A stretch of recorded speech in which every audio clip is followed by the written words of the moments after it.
Assalamualaikum warahmatullahi wabarakatuh. Di sini kami dari kelompok 4 ingin mempresentasikan mengenai biaya dibayar di muka. Nah, sebelum memulai ke materi, ada baiknya jika saya memperkenalkan anggota kelompok saya terlebih dahulu. Yang pertama ada Malina Puspitasari, yang kedua ada Salma Priscilia, yang ketiga ada Andrean Aji Prabowo, yang keempat ada Gitinrul Aziza, yang kelima ada Rara Alivia Nugroho, yang terakhir ada Rania Mulyani Sinuraya. Baiklah, kita langsung mulai ke materi saja.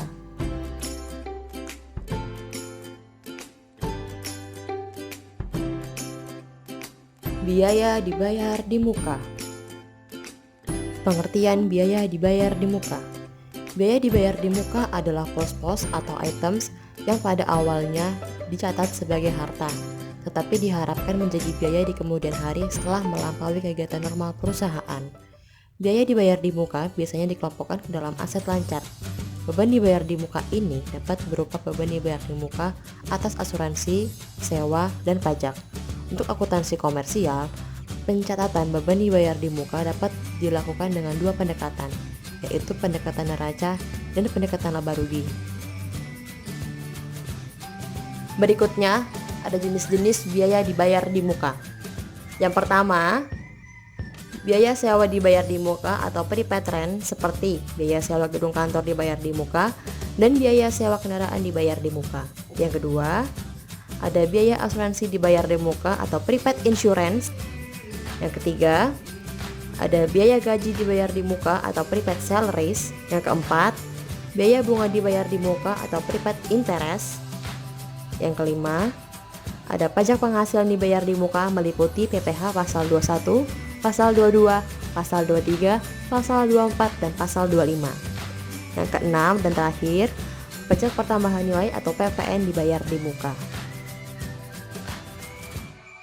Metode pencatatan biaya dibayar di muka. Yang pertama, ada pendekatan neraca atau pendekatan harta. Adalah pembayaran premi untuk beberapa periode ke depan akan dicatat sebagai beban dibayar di muka. Pada akhir periode, perusahaan melakukan penyesuaian atau pengakuan beban sebesar manfaat yang telah diperoleh perusahaan.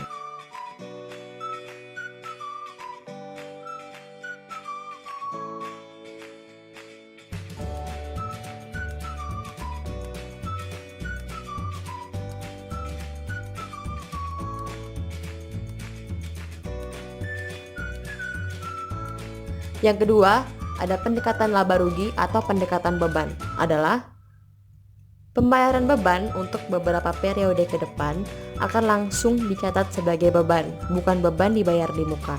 Pada akhir periode, perusahaan melakukan penyesuaian terhadap beban yang belum jatuh tempo atau belum dirasakan manfaatnya oleh perusahaan.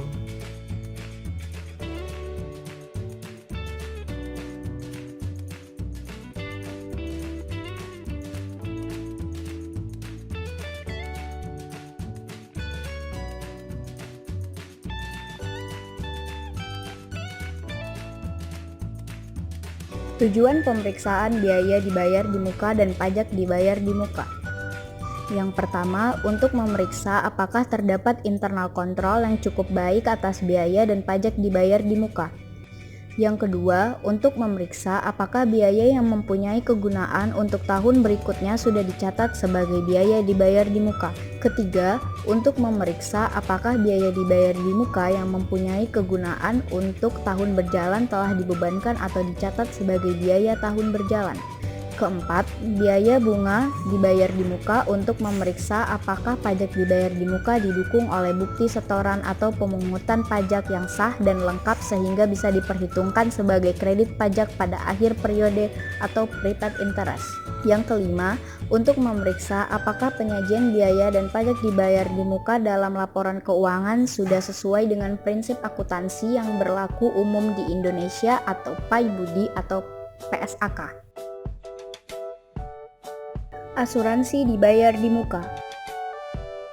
Pengertian asuransi dibayar di muka Asuransi dibayar di muka adalah bagian dari premi asuransi yang telah dibayar tetapi belum berlaku pada saat pelaporan neraca. Pengeluaran tersebut dilaporkan dalam bagian aktiva lancar, yaitu dalam perkiraan asuransi dibayar di muka.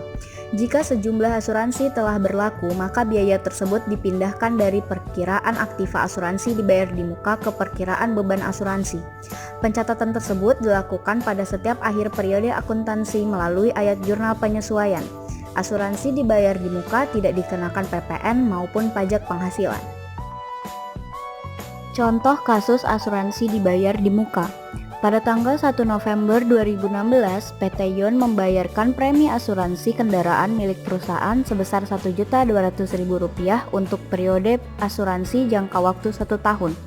Buatlah jurnal pada transaksi tersebut. Maka penyelesaiannya adalah asuransi dibayar di muka didebit sebesar Rp1.200.000 pada kas dikredit sebesar Rp1.200.000. Selanjutnya, sewa dibayar di muka. Pengertian dari sewa dibayar di muka ialah beban sewa yang sebetulnya belum merupakan kewajiban perusahaan untuk periode yang bersangkutan, tapi jumlah tersebut sudah dibayar oleh perusahaan terlebih dahulu. Jadi, perusahaan telah membayar beban tersebut namun sebenarnya belum merupakan kewajiban perusahaan untuk periode yang bersangkutan. Sewa atas tanah dan bangunan. Sewa atas tanah dan bangunan ialah penghasilan yang diterima atau diperoleh orang pribadi atau badan dari persewaan tanah dan atau bangunan berupa tanah, rumah susun, apartemen, kondominium, gedung, perkantoran, rumah kantor, toko, gudang, dan industri. Sewa atas tanah dan bangunan dikenakan PPh final berupa tarif 10% dari jumlah bruto nilai persewaan tanah atau bangunan.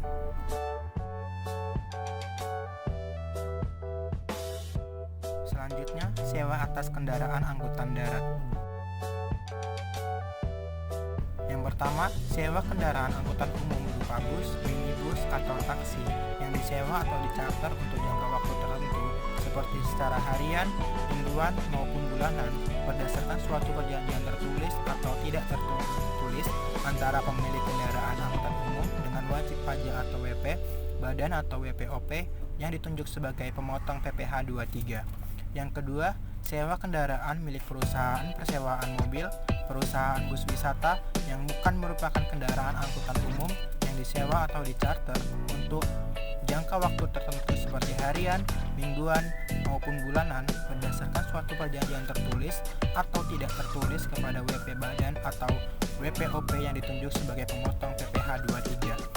Selanjutnya, yang ketiga, sewa kendaraan berupa milik perusahaan yang disewa atau dicarter untuk jangka waktu seperti acara harian, mingguan, maupun bulanan berdasarkan suatu perjanjian tertulis maupun tidak tertulis kepada WP badan atau WPOP yang ditunjuk sebagai pemotong PPh 23.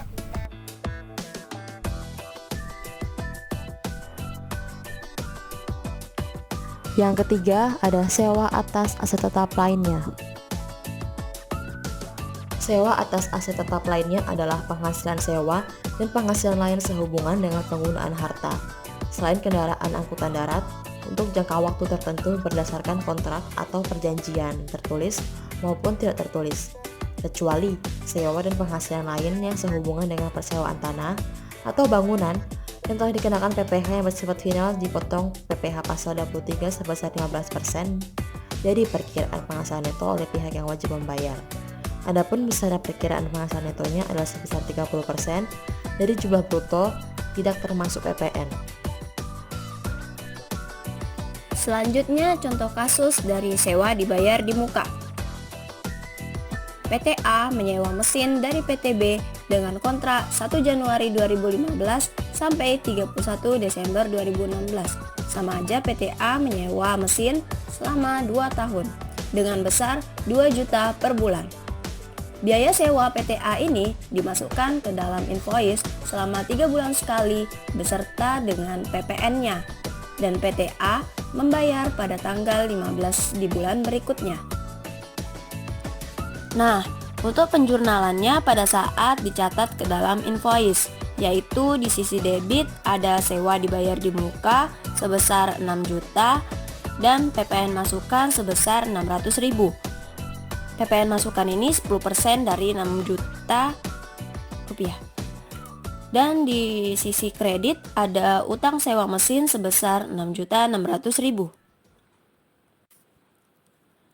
Lalu jurnal pada saat membayar sewanya di sisi debit yaitu utang sewa mesin sebesar 6.600.000 dan di sisi kredit utang PPh pasal 23 sebesar 120.000 dan kas sebesar 6.840.000. Nah, untuk utang PPh 23 dikenakan 120.000 itu karena DPP dikali 2%. DPP dari sewa ini yaitu 2 juta. Jadi 2 juta dikali 2% sama dengan 120.000.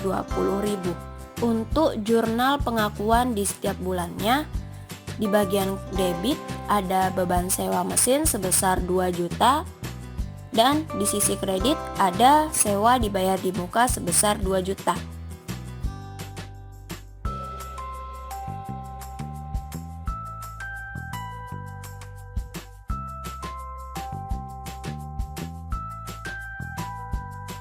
Selanjutnya, pajak dibayar di muka.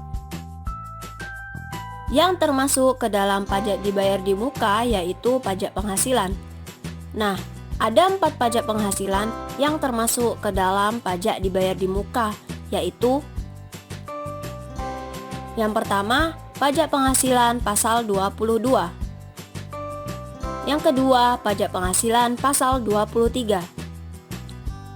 Yang ketiga, pajak penghasilan pasal 24. Yang keempat, pajak penghasilan pasal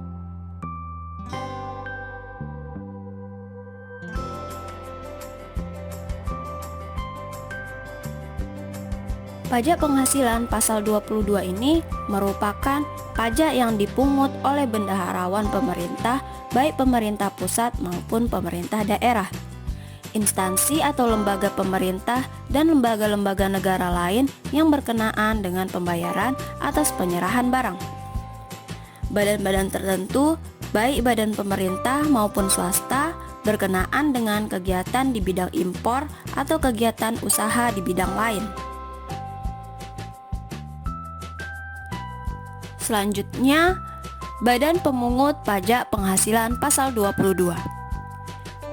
Yang pertama ada Dirjen Anggaran, Bendaharawan Pemerintah Pusat atau Daerah, serta BUMN atau BUMD atas pembelian barang yang dananya berasal dari APBN atau APBD.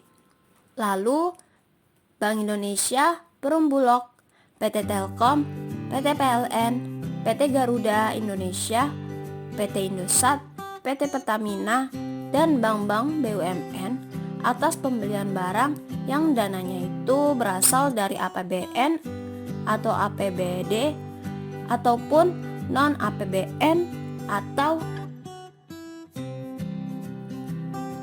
yang ketiga, Pertamina serta badan usaha lainnya yang bergerak dalam bidang industri produk bahan bakar migas seperti jenis Premix atau Pertamax, Super TT atau Pertamax Plus, dan gas atas penjualan hasil produksinya.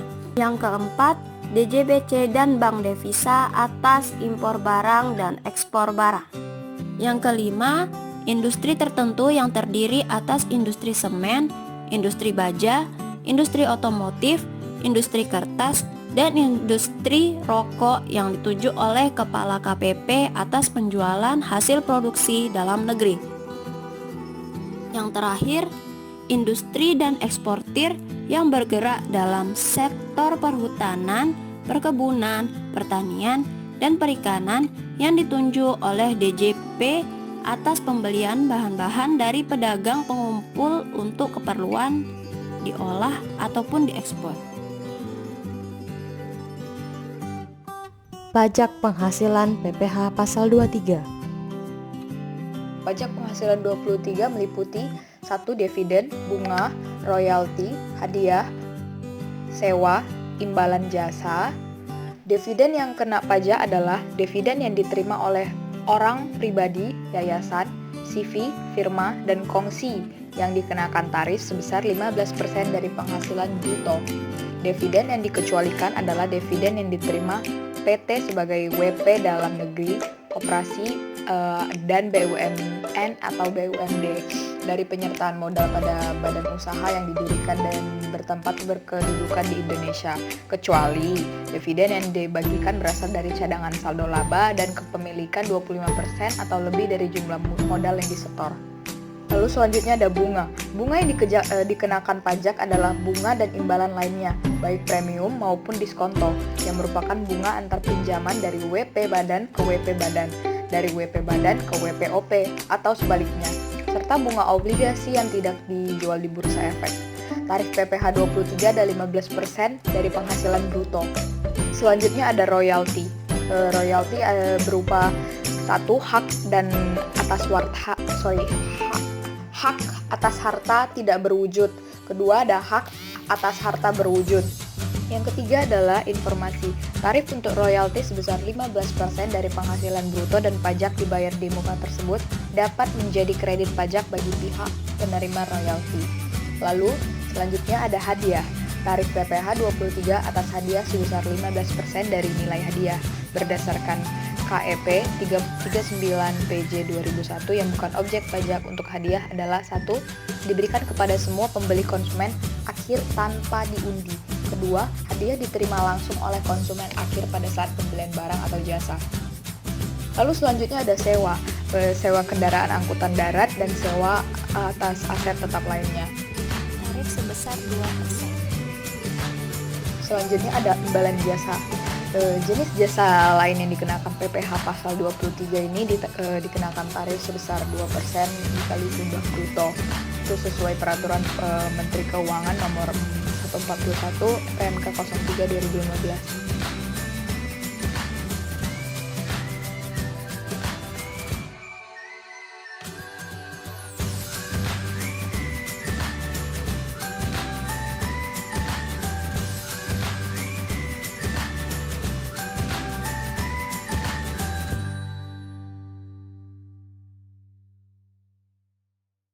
Pajak penghasilan pasal 24. Seperti semester sebelumnya telah dijelaskan apa itu PPh pasal 24. PPh pasal 24 adalah pajak yang terutang atau dibayarkan di luar negeri atas penghasilan yang diterima atau diperoleh dari luar negeri yang boleh dikreditkan terhadap PPh yang terutang atas seluruh penghasilan wajib pajak dalam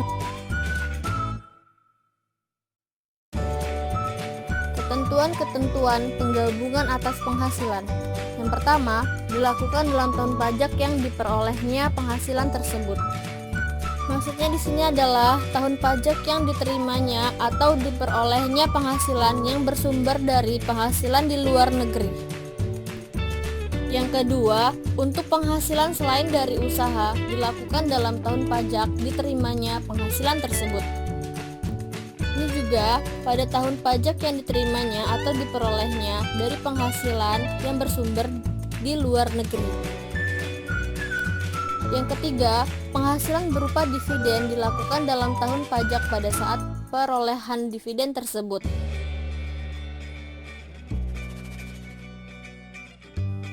Pajak penghasilan pasal 25. Hal-hal tertentu yang diberikan wewenang oleh Direktur Jenderal Pajak untuk perhitungan besarnya angsuran pajak yang harus dibayar sendiri oleh wajib pajak dalam tahun berjalan, yaitu wajib pajak berhak atas kompensasi kerugian. Wajib pajak memperoleh penghasilan tidak teratur. SPT tahunan PPh tahun yang lalu disampaikan setelah lewat batas waktu yang ditentukan. Wajib pajak diberikan perpanjangan jangka waktu penyampaian SPT tahunan PPh. Wajib pajak membetulkan sendiri SPT tahunan PPh yang mengakibatkan angsuran bulanan lebih besar dari angsuran bulanan sebelum pembetulan. Wajib pajak mengalami perubahan keadaan atau kegiatan wajib pajak.